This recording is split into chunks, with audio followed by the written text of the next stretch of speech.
Good morning and welcome to Da Nang in Vietnam. This is one of the 3 places that you'll start the Hai Van Pass, which I will be riding today. The other 2 places are Hue if you're coming from the north, and maybe Hoi An, which is a little bit further south, but I decided to come up from Hoi An yesterday and start from Da Nang because it's closer. The Hai Van Pass is a 21-kilometer stretch of road that runs along the Vietnamese coast between Da Nang and Hue. Since the Hai Van Tunnel opened in 2005, creating a more direct route for truckers, the Hai Van Pass quickly became a hotspot for travelers and tourists alike because of the incredible scenery you experience as you make the journey. It's famous for converting Jeremy Clarkson from a bike hater into a bike lover in an episode of Top Gear, and we're about to find out why. I'm liking this. The most common way to cross the Hai Van Pass is by scooter, so let's go and get one. I came to a place this morning called the motorbike station, which took me a while to find last night. Actually, it's difficult because what I needed was a one-way trip. I'm not coming back to Da Nang, I'm staying in Hue. And most places will give you like a daily rental price for the bikes. But I also needed my luggage to be taken to Hue as well, because otherwise I'm gonna get there and I'm gonna have no luggage, and I needed someone to bring the bike back. Honestly, it was a bit expensive, but I came to the motorbike station this morning, and this is how it went. Yeah, that is 650. 650? The best 750. 550 for the day? Yeah, the day for one-way service. One-way service? Yes. Usually bikes for one day, around 120. 120 and 150 if you drop here, you know. So taking the luggage over costs an extra 400,000? Yeah. And we have to take the bike back. Ah, okay. You know. All right. Can you not do like 400? This one. That's too big. That's gonna be annoying. Oh, that's better. And now we have our steed for the day. This is a Yamaha Novo. Just from the size of it, I'm assuming it's probably a 125. I'm hoping it's gonna be okay on the hills. It's automatic, it doesn't have any gears, which is gonna make it a little bit more of a struggle, but it should be okay. It looks good, it rides well. The seat doesn't lock, so I won't be putting any valuables in there, which is a shame. But other than that, not too bad. For 550 though, still very expensive, but honestly I couldn't find another place that did like one way, at least that was close to me, or like online. It's so difficult online to find motorbike rental companies that you can actually contact. So short of just like walking around the city and trying to find one, this was my best option, and I'll take it. But anyway, first stop is for fuel, and then we're gonna be trying to navigate the Vietnamese traffic in Da Nang to get to the Hai Van Pass. Okay, welcome to the Vietnamese traffic in Da Nang. I have around, I think, 30 minutes until I get to the beginning of the Hai Van Pass, maybe a little bit longer. But so far, the traffic here, you know, it's pretty nice. I had to ride down to get some fuel, you just saw that. And it was easy. It was really easy. So in Da Nang, they have this big bridge with a massive golden dragon on it. And on the weekends, if you're here, it breathes fire and water. They shut down the bridge for like, I think it was like 20 minutes of an evening on a Friday, Saturday and Sunday. But look at this city. How cool is that? I was talking to Sarah on the phone and I said that we need to come and check this place out as a possible base. I really like the vibes in this city. I really like Da Nang. I really want to come. I've only been here for a day, but I really want to come back and spend some more time here.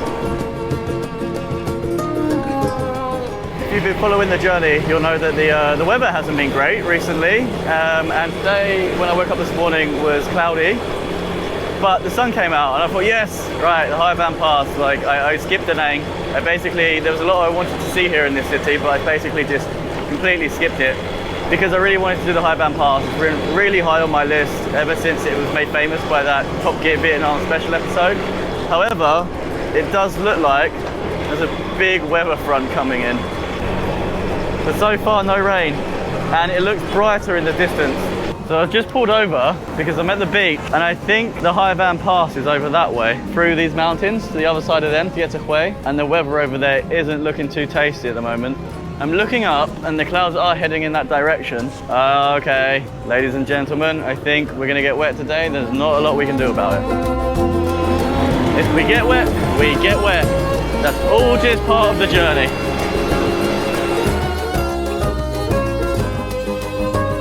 So I just pulled over to fly the drone, and everyone around was coming out and they were very interested in what's going on.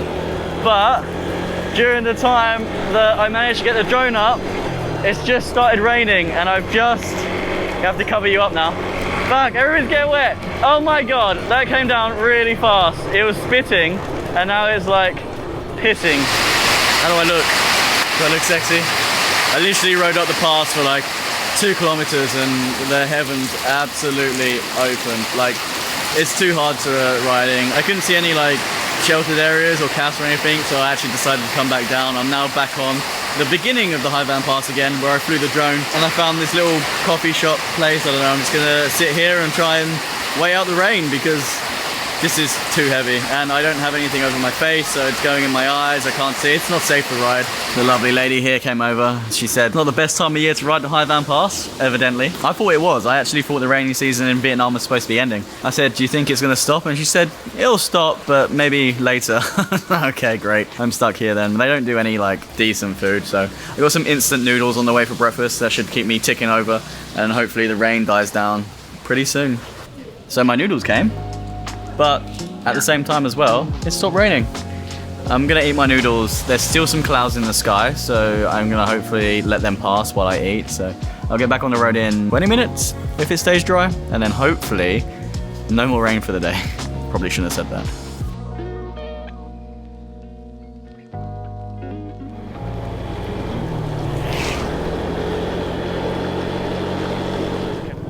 I just had to pull over to show you this view. Look at this. Isn't that something?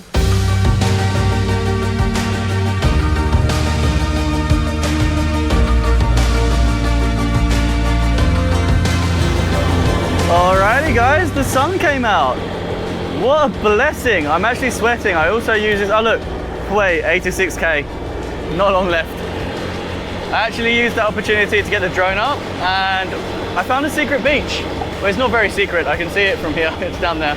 But I don't know if you can get down there or not. I'm not going to get down there today. I'm just going to try and focus on getting to Hue because my luggage is already on its way there or whatever. So I need to make sure I'm there to get my luggage. Even if I decided to like go back to Da Nang and then try again tomorrow, I wouldn't have any luggage. But the views are amazing. I'm so excited. This is just the beginning, guys. Like, this is right at the beginning. I don't know if I caught that on the GoPro, but there was a man who strung a hammock up in between the bucket and the cabin, and he was sleeping in it. Oh, wow. Damn.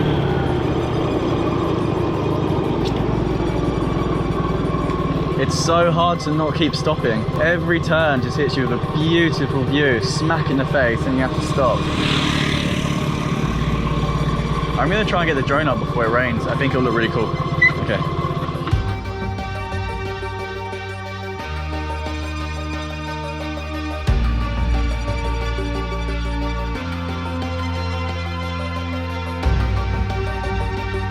Honestly, I feel like I could keep pulling over here and not get bored, which is not good because I keep stopping, and I think for two reasons. I need to get to Hue in a decent amount of time, ideally before it gets dark, and the second reason is I need to outrun this weather. Looks like there's another big cloud coming in. As long as I could get somewhere, oh wow, look at that. I can't stop again. Over there the road zigzags up that hill, and I think we're going into the clouds. 80 kilometers to Hue, which means I've only covered 6k. Sarah told me that when she came from Hue to Da Nang, and when she came around this corner, I'm assuming, you could just see the view over Da Nang city, and it was amazing. So we're about 6 kilometers into the High Van Pass now, and it's been just view after view after view. I've just stopped here on this hairpin to get a thumbnail, which came out pretty good. I feel like I'm racing the weather. I'm gonna go this way now to go straight into the clouds, and I didn't bring a jumper or anything. I was going to, but the guy told me to take a poncho, and I was like, okay. But I feel like I should have brought a jumper now, but this is the last chance to see Da Nang there in the distance. I don't know how much you can see. If we zoom you in, can you see it, Da Nang?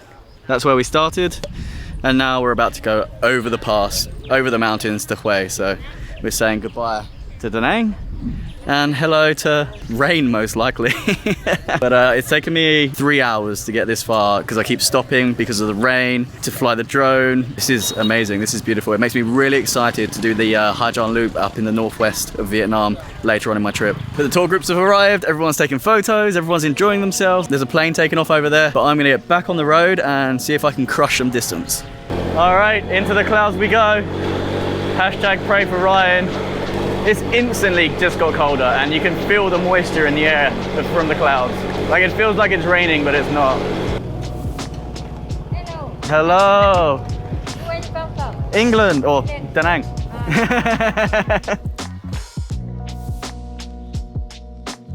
Thank you. How much? 3? 500,000. Huh? Yeah, you can change. Thank you.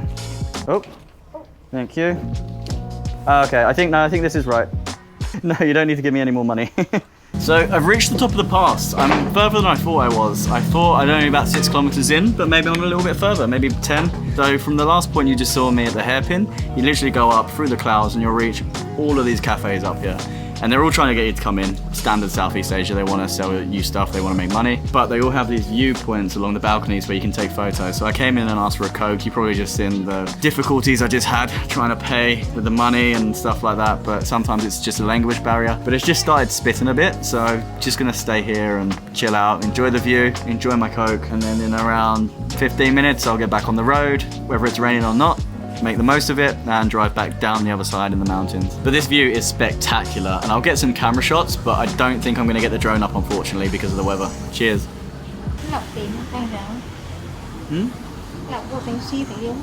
You gave me the right money. It's right. You gave me 200, 400, 420, 400 and... No, I gave you... I think this woman's lost some money and she's trying to blame me for it. I don't know if it's a scam or whether she's genuinely lost some money, but I am not falling for that. So I've just walked out onto like the balcony area with the view and it feels so unstable, I swear to God. This metal floor is being held up by metal pillars that just hang over the edge of the cliff. But the weather's really cleared up now. I finished my Coke. It's time to go down there. We're heading all the way down there, down the side of the mountain, I believe, over to there. So back on the bike. Looks like no more rain today. Probably just jinxed it again. I don't know why I keep doing that. Time to enjoy the second half of the High Van Pass.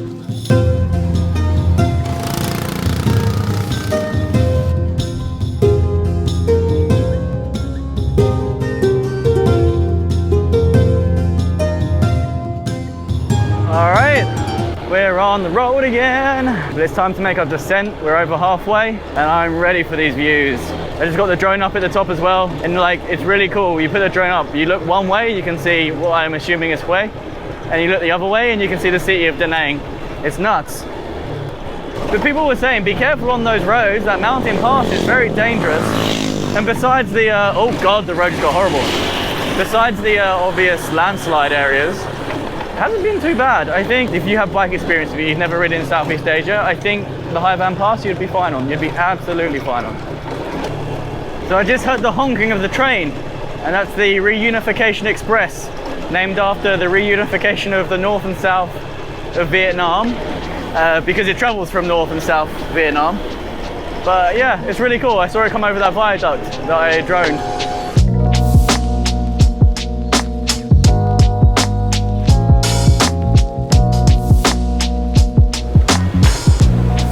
Be careful with the gravel. I have officially made it halfway down the back half of the mountain towards Hue. I just wanted to pull over and talk about how happy I am. I mean, I talked about it on the bike, I won't actually repeat myself, but it's such a good day. It's such a good day. The views are insane. Every single turn there's a new view. There's waterfalls everywhere.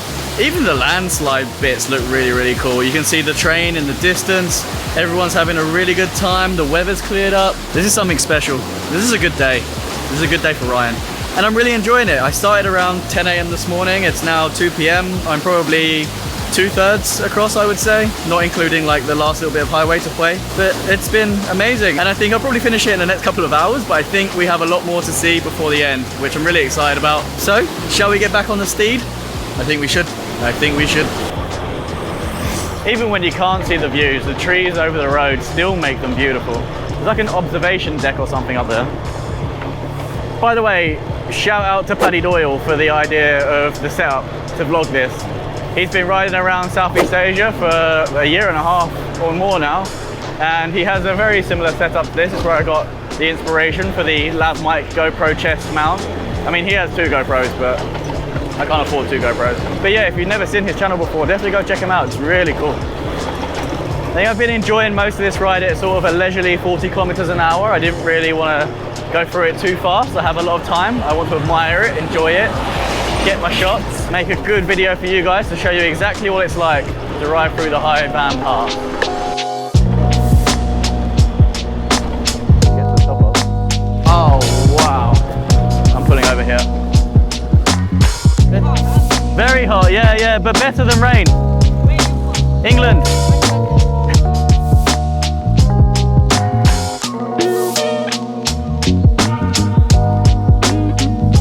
Oh, he was really nice. That was an amazing view. He was so interested in the drone, you know, where I come from, what I do for a living, whether I have a girlfriend and whether I'm married.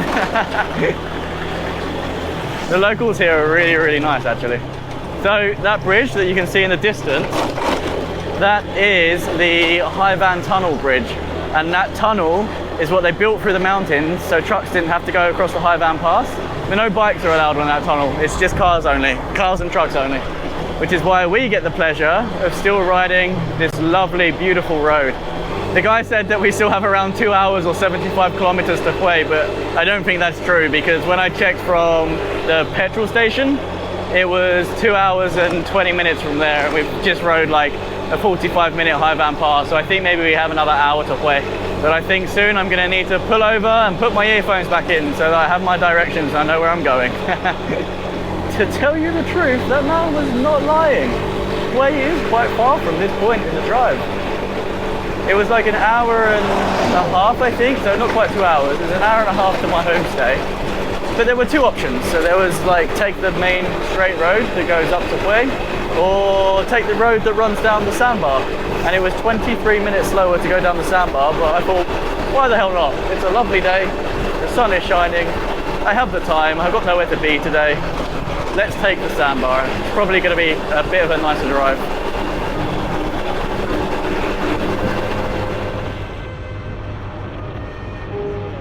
Vietnamese traffic over there. I think we're going all the way over there. Here we are. This is pretty much it. I'm very close to my homestay now. I'm only 13 minutes away. This traffic is a bit more hectic than the Nang traffic when we left, eh? It's okay, I'm used to Indonesia traffic, so this will be okay. But anyway, I'm going to end the video here. What a place to finish. If you liked it, please subscribe. I'm trying to hit 10,000 subscribers by the end of the year, and it will mean a lot to me if I did. And I'm just over a week into my 3-week adventure through Vietnam, so I've got lots of adventures coming up. Tomorrow we're going to explore Hue, and there's lots to see here. A lot of history, a lot of architecture, a lot of tradition, and I can't wait to show you that tomorrow. So I hope you enjoyed this video, and I'll see you next time. Bye.